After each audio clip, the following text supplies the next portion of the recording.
پاکستان کی غدار فوج کھا گئی پورے ملک کو، کبھی حافظوں اور کبھی حاجیوں کے روپ میں۔ میری تربیت کچھ اس انداز سے کی گئی اور یہ بات میرے ڈی این اے کا حصہ بنا کر میرے خون میں شامل کی گئی۔ میری ذہنی پروگرامنگ کرتے ہوئے میرے لاشعور کا حصہ بنائی گئی کہ خدا ہر چیز پر قادر ہے۔ پھر 43 سال بعد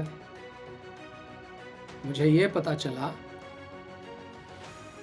کہ میرے ملک کے چپے چپے، ہر ادارے اور تمام تر نظام پر حاوی اقتدار اعلیٰ کا مالک اور کرتا دھرتا سب سے اوپر بیٹھا فوجی ہوتا ہے۔ اپنے ہی لوگوں کی شوقیہ قاتل، بزدل فوج۔ یہ لوگ مذہب اور خدا کا نام فقط عام عوام کی آنکھوں میں دھول جھونکنے کے لیے استعمال کرتے ہیں تاکہ ہماری سوچوں پر بند باندھ کر ہمیں آسانی کے ساتھ کنٹرول کیا جا سکے۔